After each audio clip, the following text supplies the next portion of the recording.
a seat. Grab yourself a cup of joe and put up your feet. Let's talk about the latest news and all about true crime. We can make a difference if we put in the time.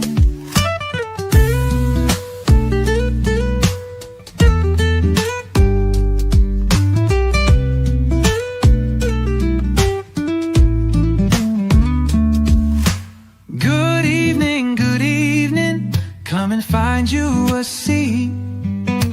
Grab yourself a cup of joe and put up your feet. Let's talk about the latest news and all about true crime. We can make a difference if we put in the time.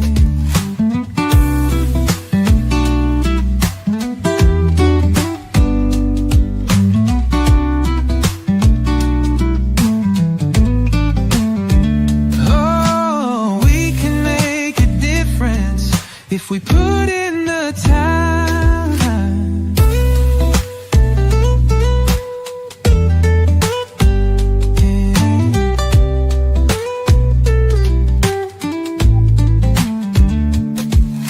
Good evening, come and find you a seat. Grab yourself a cup of joe and put up your feet. Let's talk about the latest news and all about true crime. We can make a difference if we put in the time. Good evening. Well, hello, good evening, everyone. Welcome in. Hold on, let me turn on my camera. That's not fair for you to be on camera and me not. There we go. Now we're both on camera.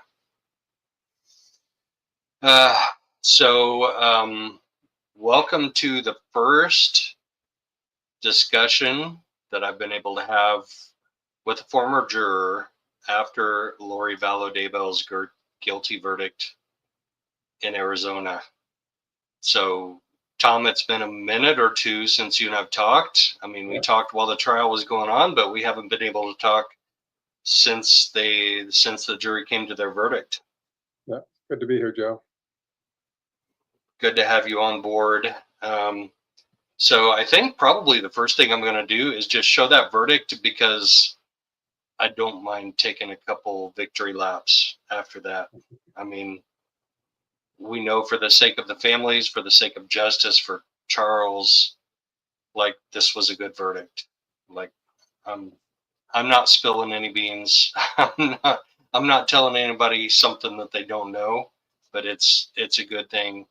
So let's watch that first. Let's watch this verdict together.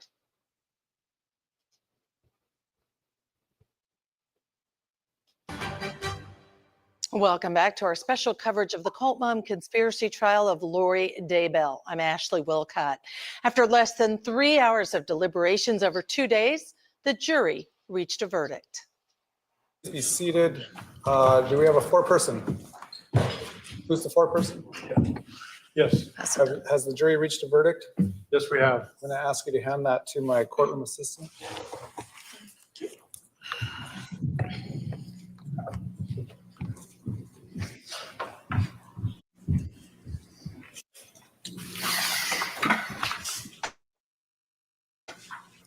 I'll ask the clerk to read and record the verdict. In the Superior Court of the State of Arizona in and for the County of Maricopa, State of Arizona versus Lori Daybell, CR 2021-001704-001, verdict count 1. We, the jury, duly impaneled and sworn in the above entitled action, upon our oaths, do find the defendant, Lori Daybell, as to the crime of count 1, conspiracy to commit first-degree murder occurring on or about July 11, 2019, guilty. Signed, foreperson. Is this your true verdict? So say you one and all. Yes. On the court's own motion, I'll go ahead and ask the clerk to poll the jury. Juror number 1, is this your true verdict? Yes. Juror number 2, is this your true verdict? Yes. Juror number 6, is this your true verdict? Yes. Juror number 7, is this your true verdict? Yes. Juror number 8, is this your true verdict? Yes. Juror number 9, is this your true verdict? Yes. Juror number 10, is this your true verdict? Yes. Juror number 11, is this your true verdict? Yes. Juror number 12, is this your true verdict? Yes. Juror number 13, is this your true verdict? Yes. Juror number 15, is this your true verdict? Yes. Juror number 16, is this your true verdict? Yes. All right. So does that bring back any memories for you? Well, yeah, definitely sitting in court 2 years ago in Idaho, watching her convicted for killing JJ and Tylee and Tammy. So finally, justice for Charles. Right. So 2 years ago, you were an alternate juror, right? So your number was the first one picked out of the hat to not be an actual juror, but did you come back for the verdict? I did, yeah. Judge Boyce saved me a room and a few other jurors also saved me a seat in the courtroom so we could be there for that. Wow. Yeah, Wow. I wouldn't have missed it after sitting through 7 weeks, 5 weeks of testimony. That was a Right. lot. Right. So much more. So we think about how much testimony, how many text messages we saw, how many phone calls we saw, you know, obviously the body worn camera. And we were actually only in court for like 7 or 8 days of actual forensic evidence presentation, Right. even circumstantial, right? In this one. Yeah, And the Idaho case was like, how many weeks was the Idaho case? it was 5 weeks. Wow. Wow. Yeah, there was a lot more presented there. Obviously, it was 3 murders, so multiply times 3. They had to convict her of all 3, and yeah, just a lot more information, I think. So how do you think the Brandon Boudreaux trial is going to go? Because he wasn't deleted, he wasn't unalived. He survived, thank God. He survived the attempt. But does that make it harder for the state to prove? I don't know necessarily harder. I think they're going to possibly bring out more information in this one. I'm hoping. There was a hint. I heard a hint that the prosecutor isn't going to hold anything back for that trial. And I hope that's true. I hope they left a lot out of this trial. She did a great job, Trina Kay, the prosecutor. She did a great job of presenting a case with just exactly enough to get a conviction, and that's exactly as she should do. But there's a lot left out, and that was frustrating. And I hope more comes out in Brandon's trial. So what do you feel that was left out? Well, like the interview with Charles, the police, the body cam. Oh my gosh, yeah, right? That Oh whole my thing. gosh. Yeah, they left that whole He thing. didn't he predict his own death, more or less? Yeah, he told him that she was saying that she was going to kill him. Oh. So there was that, and they left out everything that happened after, right? Everything that happened in Idaho, they left all of that out. So Of course, right. And that's why she wouldn't open the door a couple of times. Like the judge is Right. like, "Are you sure you want to open that door?" And she's like, on second thought, I won't go down that road. yeah, the judge really helped her out in that because he was about to go there. Yeah, he did. He did. All Yeah. right. So, so there were a couple of times when you and I were standing like in the waiting room outside of the courtroom, and we're Right. talking about the case. And there was one time in particular that I remember for a fact that juror number 15 walked past me when I was standing over like in the elevator area. Yeah, that happened a few times. Yeah. And I'm like, this might be a problem. And in my opinion, it might still be a problem, but obviously that's up to the prosecutor, that's up to the judge. But so I'm going to show a video that I did that Courtroom Confidential showed about juror number 15. Okay. Let's go. I gotta pull it up here. It's gonna take me a second. I thought I Okay. had it loaded up. It's not loaded up. Of course it's not loaded up. Why would I have it loaded up ahead of time? Well, while you're doing that, I got a call from juror number 15. Did you really? No way. Yeah, No, we you got- didn't. We got to talk for an hour or so, and that was really nice. What? That's insane. Yeah. So I assume you can't talk about what you talked about. I probably could. I'm not going to because it was a private conversation. Understood. At Understood. least not specifics. Wow. So does he feel like he's like being under attack right now? Like, are people like coming at him? No, he didn't say anything about that. Okay, that's good. Yeah. Here we go. All right. I got this ready to go. Turn off mute. This is just my objective observations of the interview that juror number 15 had after the fact with the media. And I thought it was potentially problematic, but I'm not a legal expert, so I don't know. But I'm going to show his interview after the guilty verdict. Your thoughts on the Lori Vallow case really quickly, because I know that you had followed that case a little bit. Yeah. And I'm just curious your thoughts and reactions to, you know, we put on this whole trial. She defends herself. I was fully expecting her to testify, and then she didn't. And they deliberated for 3 hours before they find her guilty of murder. What was just give me your kind of gut reaction to everything. Well, this I'll just say that I'm still batting 100 when it comes to the number of cases that do not convince me to defend myself pro se in a murder trial. Yeah, Lori Learns to Lawyer was not the successful hit that she thought it would be this time. And Yeah. she had standby lawyers. I don't think she used them to the full extent that she could have in this trial, although I think they did a lot of help on some of the questioning. Yeah, this was a poor decision on my part, but I think it was good for her in what she wants to accomplish, because I think this was her building a little black book of names of people of what happened, because she still has questions. She doesn't know. What do you think about that? So this is this guy's opinion about why she decided to represent herself. She's building a little black book of people who crossed her, basically, and she wants to come at them. Does that ring true with you?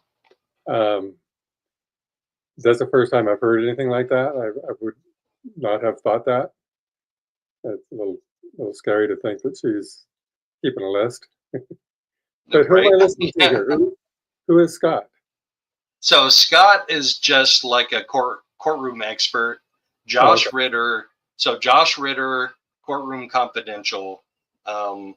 He has a good legal history. Like he was co-counsel with Alan Jackson. So I don't know if you're following the Karen Reed case, but Alan Jackson is like the lead the lead counsel for defense in the Karen Reed case right now, which is going on in Massachusetts. But he was formerly lead counsel for defense in the Phil Spector case out in LA in the early 2000s. Yeah.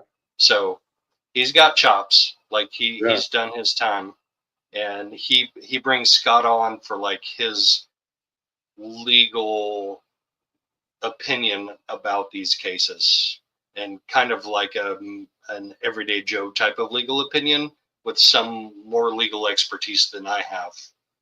Because how this all went down, and she got caught and everything, and she was digging to find out who had wronged her, who had told, who had turned on her, and this was personal for her. And it's a really good point. That was may have been, this whole circus may have been more about her personal curiosities than it was about her even trying to prove her own innocence. She was more upset that one of the witnesses didn't remember her green chili enchiladas than she was about trying to fight off the aggravation charge, which she stipulated to. And I hear that you make a mean green chili enchilada. They are killer. All right, I've heard let's about fast it. He forward. says about learning about Lori's prior convictions, and we'll get into this. I don't want to set it up any more than I need to. So let me just put this up here.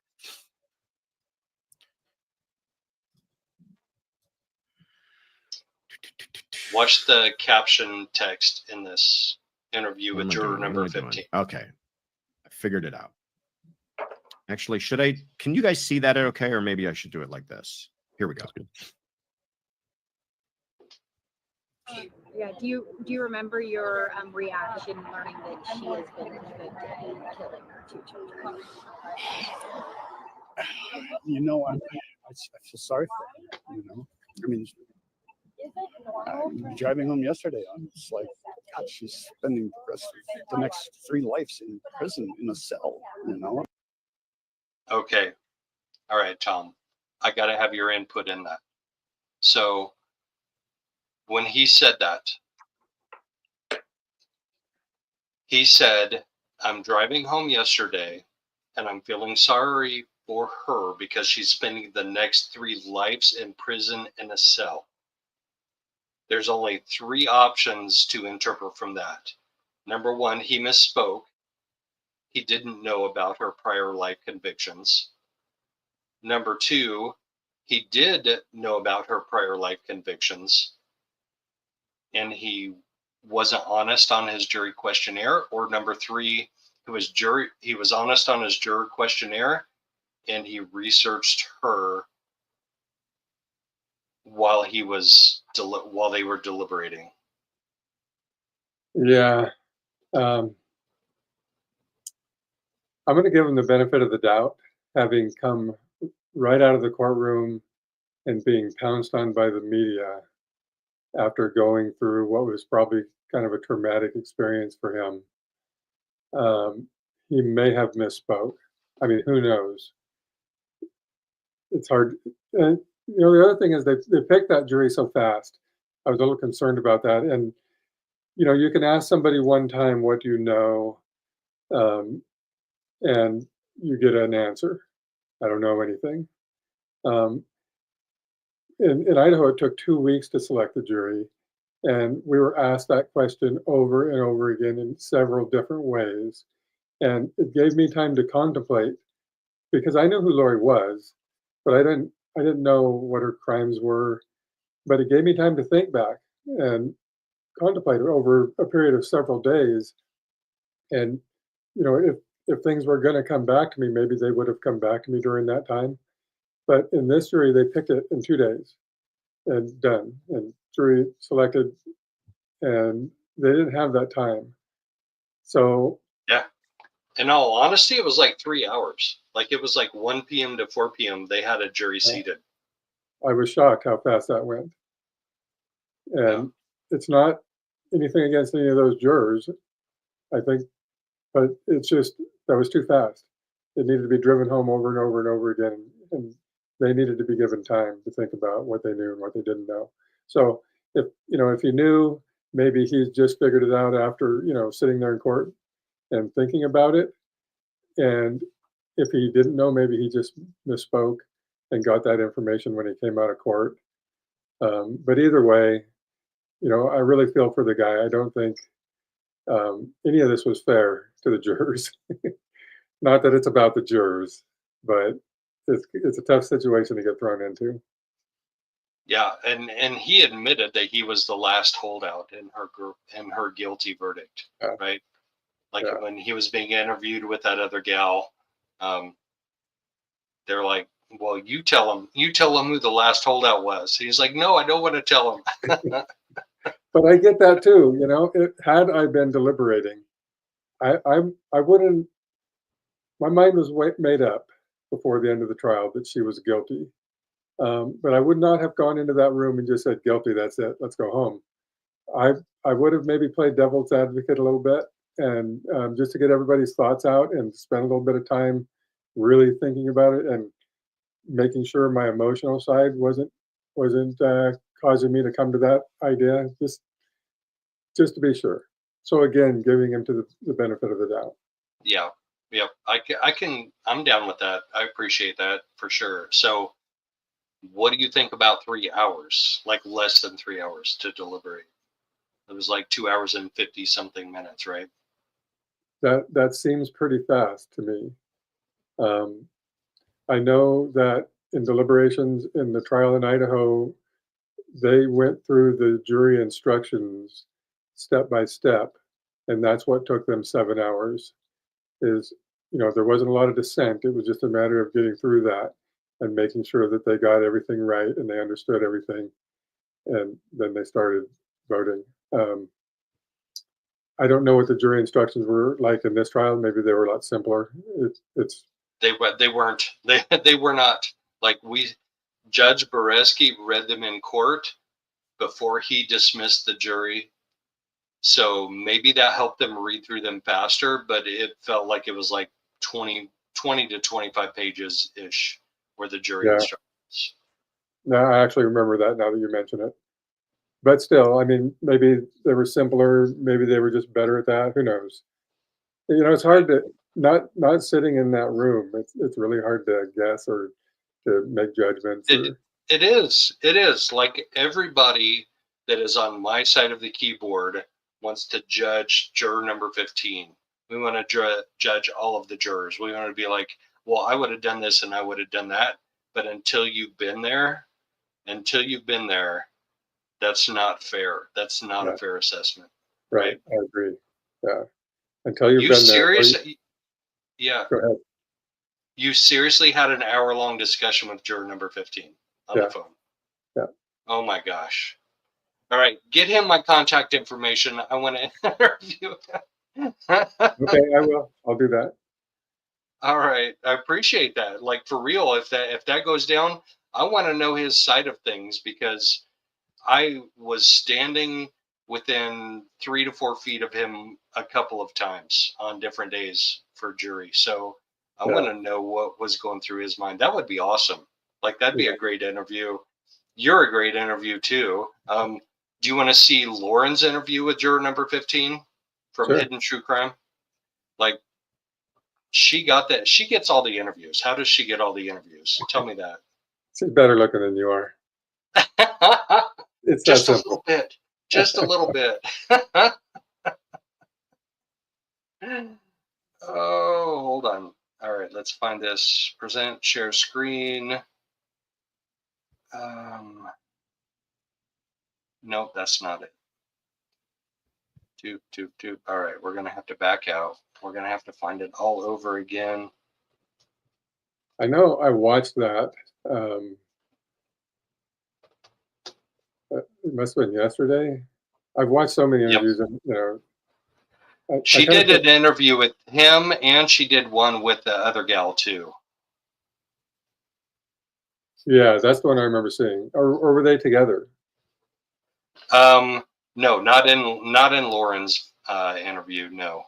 I remember her interviewing the lady. Maybe that's the one I saw. Yes. Right. All right. Hold on. We're gonna get there. We're gonna get there. there. Took a couple of days off from all of this, and then I tried to get caught up real quick. And too much. I know the feeling. Yeah, I know the feeling. Like going to court every single day for 2.5 to 3 weeks, 3.5 weeks. It takes its toll. So you is your new edition of your first book out yet? Yes, it's available on Amazon now. All right. So you got that back and you republished that, and you're working on book number 3 now, right? Yep. All right. Good deal. We'll share that in a minute. I finally found Lauren Hidden True Crime. Let's share this. Juror thought Lori Vallow Daybell was innocent. Really?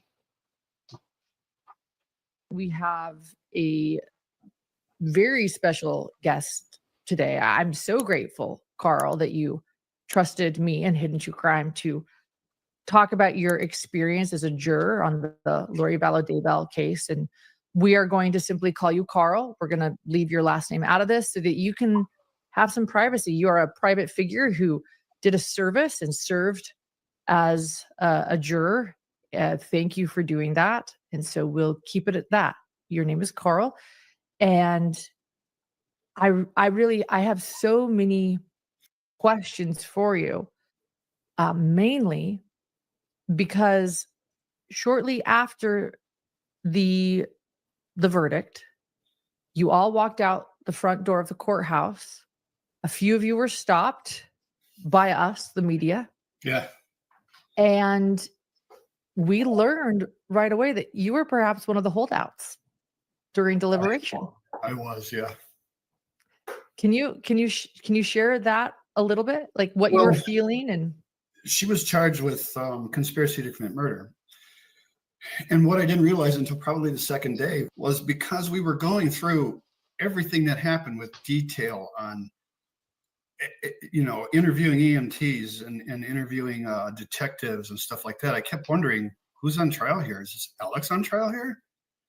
Because that's all they talked about was where somebody stood and where another person stood and where a bullet casing landed and where the bat was and the hole in the wall and the hole in the floor. And then it hit me. I didn't know anything about this. And supposedly neither did anybody else in the jury knew anything about this before she was charged with conspiracy. So then that's when I realized that I have to take some of this stuff into evidence into my mind, but before that, I didn't know where they were going with all of this. So I was like, that's not evidence to prove she conspired. That's not evidence that proves she conspired. That's a bullet casing laying on the floor. That's not evidence of her conspiring to kill somebody, So that, and it led all the way up until the very end when they gave their closing arguments for me. yeah, Trina Kay really kind of brought all of the evidence. That's honestly where I was at the end of this. So him verbalizing that is like confirmation for me that where I was at is where he was at. The difference is Trina Kay brought it home for him in her closing arguments, and she didn't ever bring it home for me. Like, I still have questions. I have questions for the Chandler PD. I have questions for Detective Duncan. Where are you at? That's been the story of this thing from the beginning. The more I hear, the more questions I have. And I just think there's so much left out. But I do think they left a lot out. And I think they left a lot out possibly because it made them look bad. And they didn't need to do that. They did get the conviction in the end by presenting what they presented. And that's so I think they're smart enough to understand that that's how that was going to go. But it was frustrating as an observer and somebody seeking the truth to not hear the interview of Charles.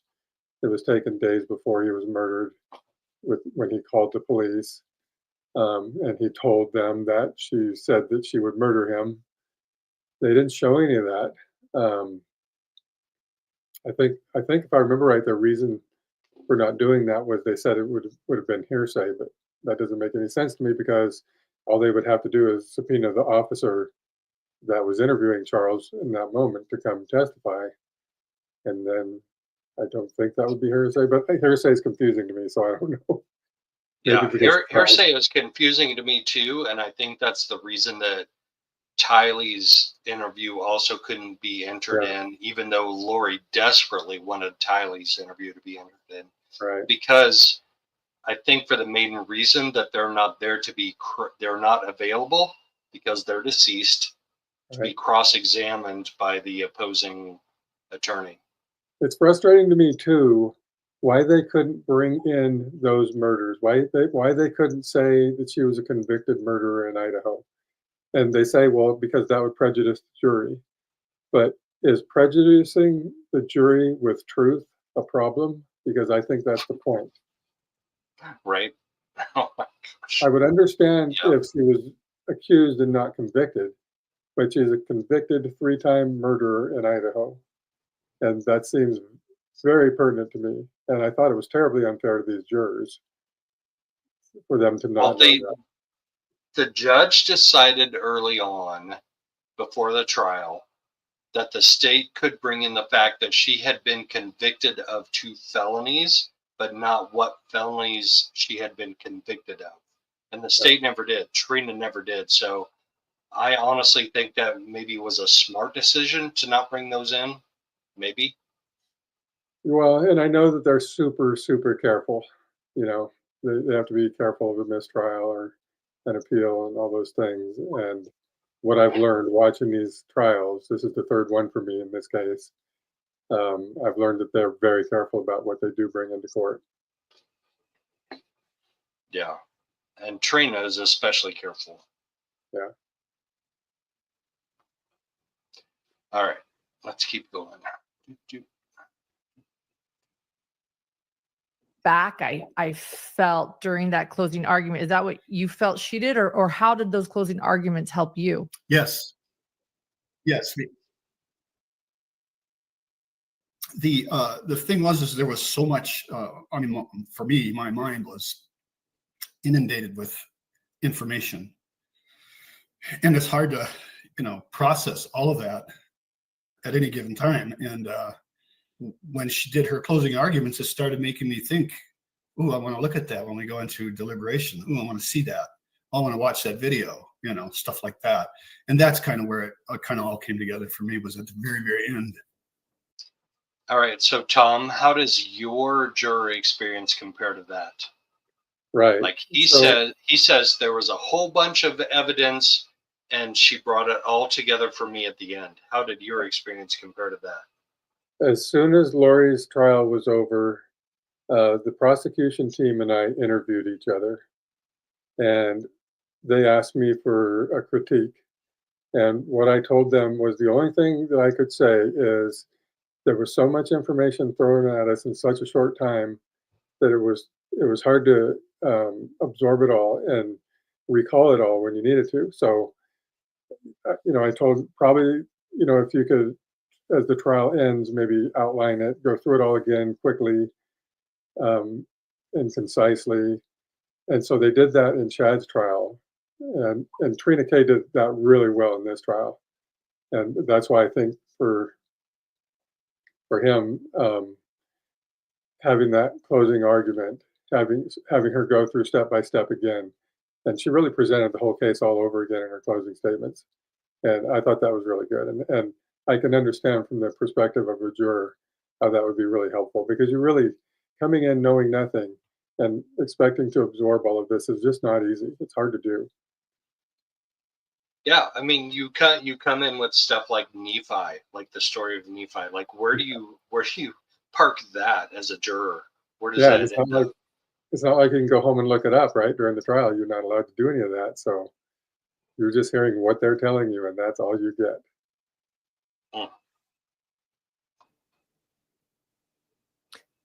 Yeah, and when you say you didn't know conspiracy to commit murder, or are you saying that you didn't understand what her charges were, or how the evidence? I just wanted to clarify how the evidence equated conspiracy. That was my problem, was how does the evidence equate to her conspiracy? That was my whole thing going through, the first few days of trial. Like I said, an empty, they really wanted for some reason to point out that the room they walked into was empty. And I was like, none of that has anything to do with her conspiring. Show me a witness that said, yes, I was at a party. I heard her say that she wanted to kill her husband. That never happened. Oh, no, but Alex said that. Alex said, I want to kill Charles. I would just kill Charles. I mean, that's relevant testimony, right? That's why Serena was brought in. Yeah. If Lori were a better attorney, I think she might have been able to blame all this on Alex. I do. And would you not have, like, if you were in her shoes, would you not have blamed everything on him and been like, I don't know what my crazy brother was doing, but I had nothing to do with it? Oh, right? Heck yeah. Oh, yeah. I would have, if I were her, I would have gone in there and just played innocent. Oh, this is so horrible. I can't believe I'm being called in for this. It was my brother Alex, and there's talk about Alex's past a little bit, and Yeah, he got like, excommunicated twice from the LDS Church. yeah, Excommunicated twice. Like, and he was already a felon before this happened. yep. And she had no priors, so not even, as far as I know, a speeding ticket. And she could have batted her eyes a little bit over the jury, and maybe that would have worked for her. That should have been her. But I don't think she ever really intended to win this. I don't think she really cared. It was just her chance to get out of jail for a while, go mingle with people, and be the center of attention. Okay, so we got to address this then. Do you agree that that's the reason she stipulated to the aggravating factors? Because the aggravating factors have to do with the family members of the victims testifying about their emotional and financial losses. So if she stipulates to that, then Kay and Jerry and their sister and Brandon, nobody gets to come in and testify if she stipulates. Nobody gets to come in and testify if she stipulates, because she just admitted to it, right? Correct. Okay. Yeah. That's what I think happened. Like, she's stipulating because, number one, her prison sentence can't get worse. She's going to be behind bars for the rest of her life. And number two, if she stipulates, then other people can't testify to the damages that were done to them by her. Yeah. I think that's totally it. She could care less. She's win, lose, doesn't matter. She's going back to Idaho either way. Going to serve life in prison. Right. No hope of ever getting out for any reason. And also, it could be that she feels like the second coming is still going to happen, so none of this matters for that reason. You've got to send me down that road. No. It's a win-win for her. They didn't get to that until like the last 2 days of the trial, or day and a half. The text messages. That and Lori doing her rebuttal at the end of everybody that was a witness against her, basically. Her last question was, have you ever heard me or been around me and overheard me say that I wanted to kill my husband? And all of them said no. Every one of them. So, yeah. And that's what you were waiting for. And so, yeah. Yeah, because up until the very end, I was like, this woman's not guilty. She didn't do this. Lauren, you got an opening right there. Like, he opened the door for you to ask an investigative question, and she didn't. I'm a little disappointed, but that's okay. Maybe Carl will get a hold of me. I have more questions, Carl. But then the end result proved otherwise. Yeah. So what is some of the evidence that you heard in the closing statement that was this moment of, oh, I really need to look at that? There was a text that she sent, I believe, to Alex that said he changed beneficiaries before we could get rid of him. Yeah. To Chad. It was to Chad Daybell. Huge for me. Huge. And then what was the other one? Was I can't remember what the other. Don't go down Nephi. There was a second one that don't go Nephi. Really resonated with me. Don't go Nephi. Don't do it. But that one was huge for me. That was a very important text in my mind too. Before we got rid of him, about the beneficiary, the insurance money between her and Chad Daybell, who she was having an affair with. Right. Yeah. Right. Yeah. And you had never heard of Lori Vallow Daybell. No, because honestly, I don't watch the news. I watch Fox News, but I watch Channel 47. Whenever somebody says honestly, 90% of the time they're not saying something that's honest. And I try not to use that. Right. I'm going to give him the benefit of the doubt. Like, he may have slipped up there, but that's a pretty big indicator that you may not be being honest. But All right. Moving on. Nationwide news. I don't watch Channel 10 and Channel 3. I just don't. Yeah, you don't watch the local news that's happening in Arizona. Yeah. No. I still Fox 10, Justin Lum is the bomb. Justin Lum won a local Emmy Award. You got to watch him. You can't not watch Justin Lum. Yeah. Right. And so first I want to head into the deliberation room then. So you're on the fence, the closing arguments helped you. And then what? Take me to that day that they concluded and you go back to the deliberation room with your fellow jurors. What? So, Tom, you were an alternate, so you got removed from the jury before deliberations, right? Right before they went in for deliberations. Yeah. Oh my gosh. Did you have your mind made up at that point in time? Absolutely. And I could guess where the other jurors stood, but I couldn't know for sure because we couldn't talk about it. And I would have liked to have the opportunity to make sure it went the way that I thought it should go. And I didn't get that. And that worried me. Like after all the time I spent sitting there listening to all this stuff and, really focusing on everything, trying to understand everything, questioning everything in my mind. That hurt to not be able to be in there. And Yep. just because if there was somebody who was saying, wait a minute, I don't agree, I'm thinking not guilty, I would like to have been able to debate that. Right. And obviously they didn't get there, but I mean, that worries you. Yeah. Like me with this juror number 15, like I want to be there. I want to be there in the deliberation room with this guy. Like if he's the Exactly. last holdout, I want to be talking with this guy. Exactly. Uh, What happened then? Well, I think the very first thing that after we decided who I think they call a foreman or something like that, who the head person was that was going to take the verdict to the judge, they did like a preliminary. What do you guys all think? How many think there's guilt here? it's called a straw poll. You take a straw poll of the jury. It's acceptable. And how many don't? And it was just a show of hands. So I think there were two of us that were on the fence. I think me and No, that's not on the fence. On the fence isn't, it could be guilty or it could be innocent. On the fence, he was thinking guilty at this point. Or no, he was thinking innocent, right? Everybody else was guilty. That way. Yeah, right. But going into it the way it sounds like they went into it and immediately let's show hands, I would have done the same thing. I would not put my hand up for guilty that quickly.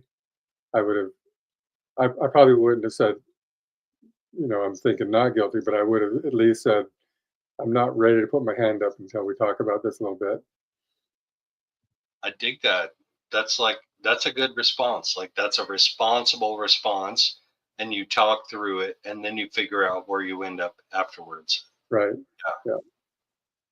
Then we just went from there, just deciding, what are we going to do first to figure this out?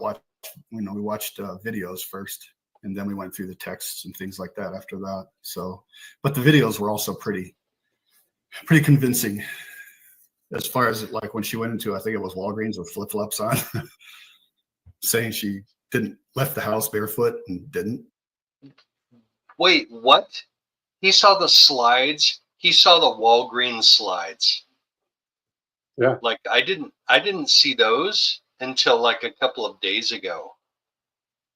Oh my gosh. I didn't see those in court for sure. Yeah, Walgreens slides means she was not barefoot when she left the house that day. Yeah.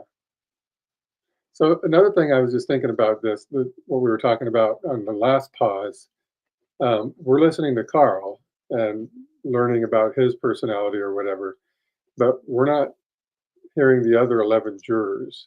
And he might have gone in that room and there might have been 11 jurors who were just like, guilty, let's don't talk about this. Who knows what was happening in there and what the vibe was, kind of. So just kind of in Right. his defense, it could have been, there could have been all kinds of things going on in there, a lot of different Absolutely. personalities. And There they're definitely already, were.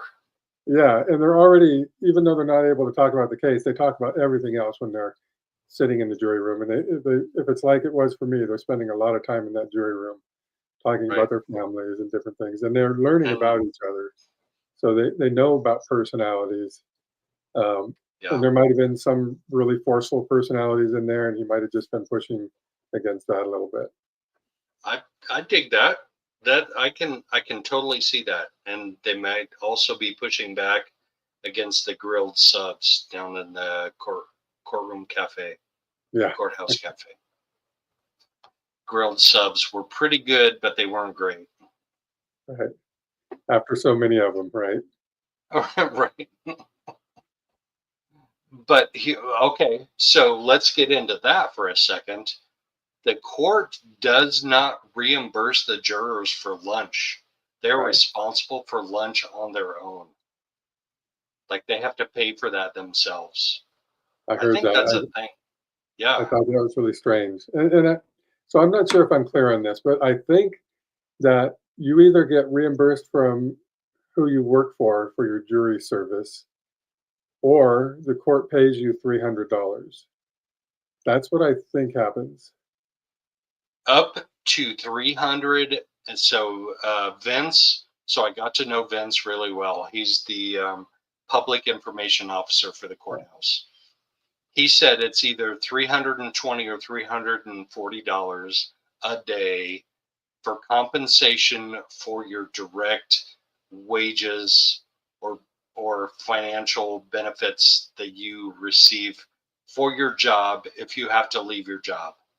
Yeah. So, but there's no lunch compensation. There is no food compensation at all. Right. Well, we got paid, it was supposed to be $15 a day, but if the trial goes over a certain length of time, it turns into $35. And then you pay tax on that. So if I'm getting Oh my 300, gosh. yeah, we got Right. nice lunches, but I would take 300 and pay for my lunch over Yeah. 35 and a nice lunch. How did you ever give up that gig? Like you should have like taken that gig for the rest of your life. $35 a day. 35 bucks a day, yeah. Live on that. Oh, that's nuts. So that was a big moment, seeing that lie or that bib. Yes. Yeah. And what else in the videos was sort of got you? For me, that was the main thing. Because we had videos of the autopsy and all that stuff, and none of that. It's like I said, an autopsy showing the direction a bullet went through a body with sticks. None of that says she conspired to commit murder, and so I didn't take a lot of that into consideration. I mean, I just didn't. But it was mainly the footage of. I'll tell you the other thing, and to be honest with you, Yeah. There was one of the films in there was one of the videos showed her show back up to the house, and the cop tells her to go over to her car, and she's like almost laughing about stuff. She's unconcerned. She said, "Oh, sorry." No, the word is Your neighbors, nonchalant.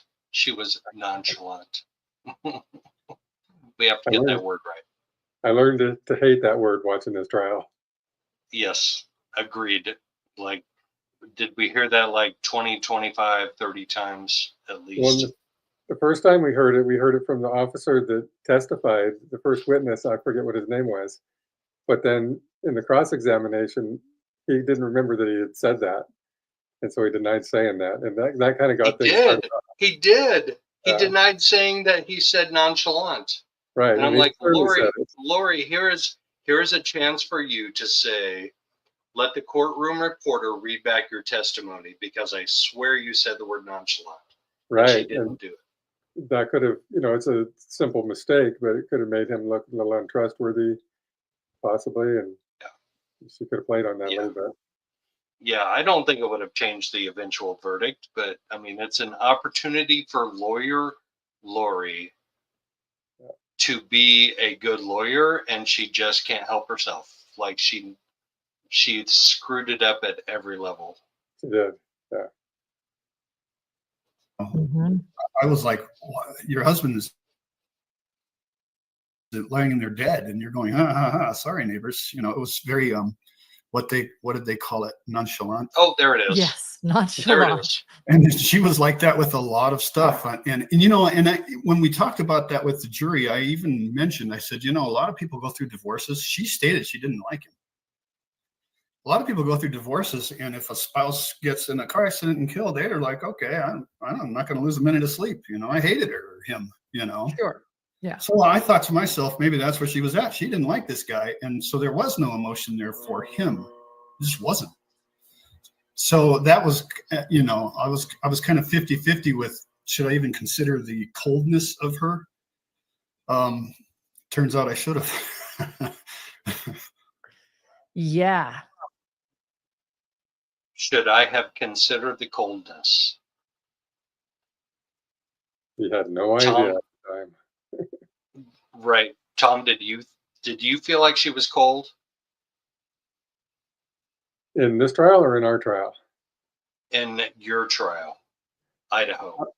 No, I didn't have that kind of opinion because she didn't do much. She didn't speak. I never heard her speak one time during that whole trial. She didn't show much emotion. So I wouldn't have described her as cold. I think her crimes were extremely cold-blooded, but What about this one then? After attending this one? yes, she was very cold-hearted. And you know, in all the interviews, the same thing. Every time you see her speak, it's cold-hearted. She could care less about the living victims that are sitting in the courtroom with her, people who she's putting through all this after she murdered their loved ones. She just really couldn't care less. And that's as cold as it gets. So is that some kind of justification to hear a juror who was one of the last jurors to come to the conclusion that she was guilty describe her as cold? Is that some kind of justification? No, I think he was trying to say he found her to be cold, but he was trying not to let that influence his decision. Gotcha. Yes. In fact, I want to, well, I know you've learned a lot about her since, but before we get there were 2 days there was one day of deliberating really, because you guys went to the back, you decided where are we, and then you went home for the night. Is that right? Yes. And then you guys just decided, was that a decision you all made together? Like, let's. Yeah. Okay. Yeah, we all Go decided home. that. Yeah, think about it. And think about it. And then you came back, you went through all the videos, through all the texts. And at what point did you say, okay, I see this as conspiracy? I was convinced when I saw the text about we got rid of him, you know, before we got rid of him. That was just huge to me. That's okay. So we got rid of him. We got rid of Ned.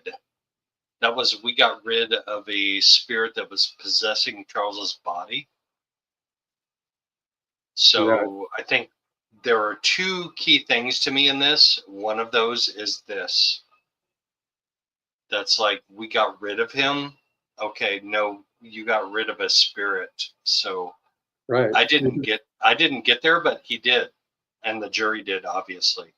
Yeah, and other people that I talk to, they see that the same way. But you really could say, well, yeah, they felt like they were successful at getting rid of Ned, which would free Charles, right? It doesn't necessarily mean that they murdered him. Right. That's where I went with it. But that's their belief, supposedly. Right. And Lori didn't have the legal sense to pry into that subject as she was representing herself. Yeah, she kind of started to go there, but then she didn't quite. No, she didn't. She never could land the plane, like on any of her legal arguments. Like Right. she'd get there, like she'd take off, she'd be like 20,000 feet up above, and then she'd just like crash and burn. It kind of felt to me like she was getting direction, like in between times, in the back room or whatever. They were trying to advise her on where to go, so she would start down that road, but then she would get lost and not know really what to do with it. Yep. Totally lost. She was lost. That's when I went, okay, she's guilty. That's all there is to it. And what about the second shot on the ground? Or is that more so you're just thinking, well, that's Alex? Or did that affect you, the second shot while he's lying on the ground? Well, no, the thing with that is that I don't know when he pulled the trigger a second time. Was it, right away? I mean, he shot him, he hits the ground, he shoots him again. Or did he shoot him, he hits the ground, and he waited and went on to make sure he's dead, and then shot him again, 2 minutes later. Mhm. So, I mean, they didn't really cover that. I mean, Lori said she only heard the shot when she took off out of the house with Ty Lee. So I don't know how, if there was any lapse of time when he shot him the second time, then yeah, that's not self-defense. That's murder. Yeah. Yeah. So that was Ned before we got rid of him. That was the nail in the coffin. And how did you decide who was going to be jury foreman then at that moment? Well, we did that at the very, very beginning. We picked somebody right at the very start. That was the very first thing we did was we had four volunteers for it. And we just had to whittle it down to one person and with a show of hands. So. Okay. And did anybody in your life during your time as a juror know what you were doing? And that you were a juror for this infamous. Oh, wow. This is a big question. I like this question, Lauren. I dig it. Criminal. Yes. And they were all very respectful of my privacy. Okay. And they didn't tell you, what was going on. And if anybody would have, I would have, put up a hand and said, wait, don't. Put up a hand. Put up a hand. Number juror 15. Talk to the hand.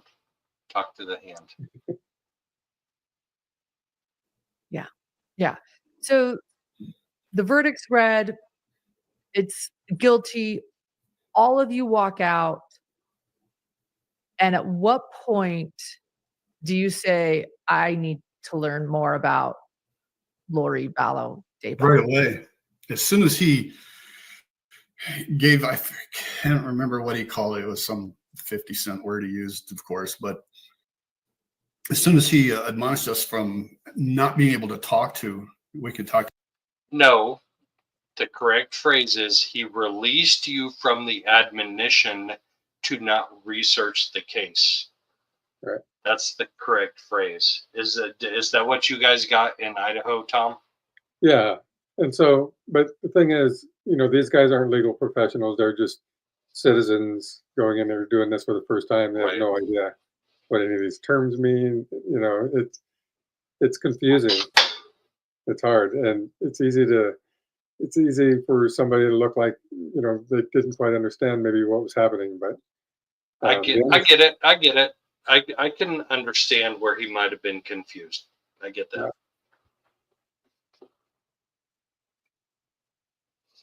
But the admonition is the main thing. Like, Right. Do not look up this case on your phone ever before your verdict is done and ruled on, right? Well, and by the time the trial in Idaho was over, I understood those terms very well. But ours was a lot longer. We were 5 Right. weeks. I had a lot more time to absorb it all and get it. Right. So I like this interview with Lauren because I'm seeing juror 15 a lot more clearly than I did in that interview that I played earlier. Yeah. I like this interview because she's asking him some important questions and he's like relating to us, like not just her, but he's relating to us as an individual human being that's serving on a jury. Yeah. So I like that. to anybody at this point. I walked right into the jury room and Googled it. This right is the there. judge? Okay. Yes. Yeah. So I did it right away. Yeah. I'm still in the jury room looking at my phone, watching, or reading the story about this. So you're in the jury room because everybody walked out sort of understanding that there were other murders, and you were one of those. Is that right? It was right after the verdict was read. You're saying you're looking at your phone. Well, yes, that's why they told us. Yeah, the judge said, "Don't be careful what you say because there's still another trial coming, and we don't want to put this one in any kind of jeopardy. So be careful who you talk to and what you say." So I understood that, but at the same time, I wanted to read up on, what happened. I didn't know anything about Idaho or Hawaii, or I knew nothing about, well, a little bit about Hawaii because that was in our trial, but I wanted to know about it. Yeah. Yeah. Did you wonder why Tylee during the trial wasn't testifying? I never, I think it was the one that kept saying, how come Tylee doesn't be asked to be a witness? I want to see Tylee up there. And she kept saying that.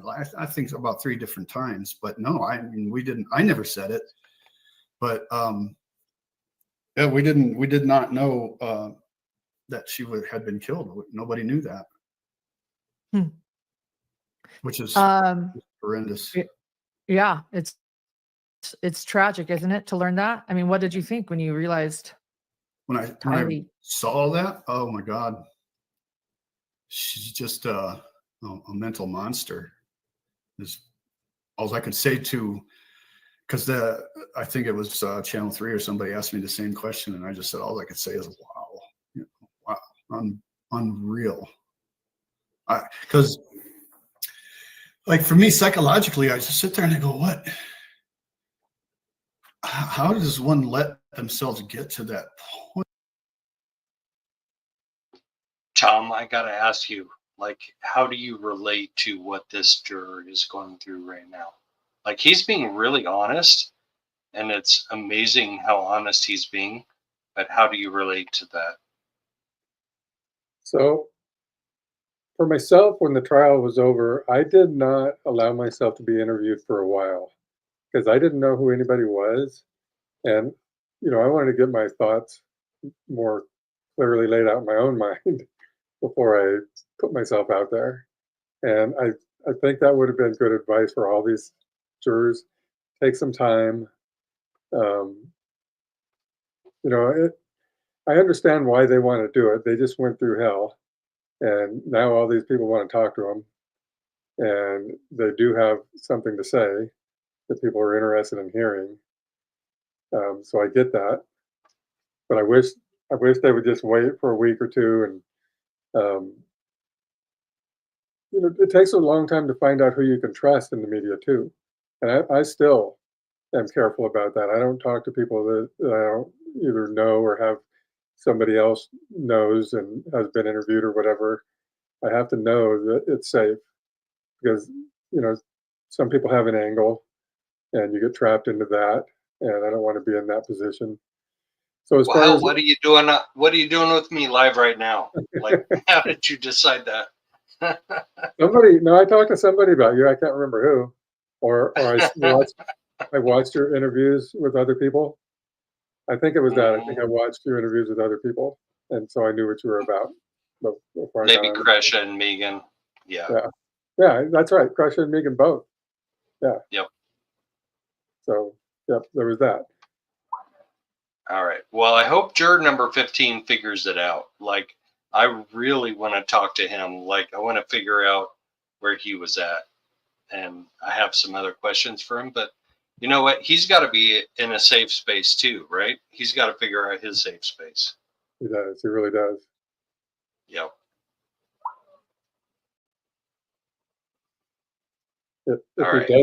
If he doesn't, the wrong interviewer will get a hold of him at some point and twist him all up. Yep. And that's dangerous. Yep. All right. Well, how you feel about wrapping this up now? I would be good with that. I actually have 2 more podcasts to do today, and I've done one already. You go do your other podcast. Thank you so much for joining me. Everybody, find his books. They're on Amazon. You're going to make me look them up right now. Like, I got to do that. I didn't mean to cut you off immediately. I'm just,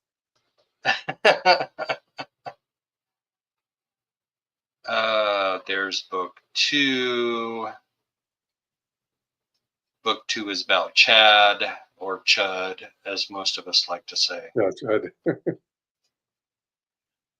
There's that one. And there's, I'm hoping that these jurors will read those books too, and that'll give them a good background on yeah, what they really didn't know. And the right. more people that find out the history of what led them, the beliefs that they held, the more people that I can turn on to that, the better.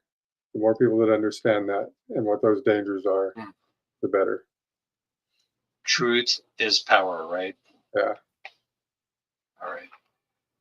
Thanks so much, Tom. I appreciate you coming on here. Thank you, Joe. I always enjoy being on with you. Likewise. I feel like you're a friend. Like, I totally feel like I've only known you for a month, but you're a good friend.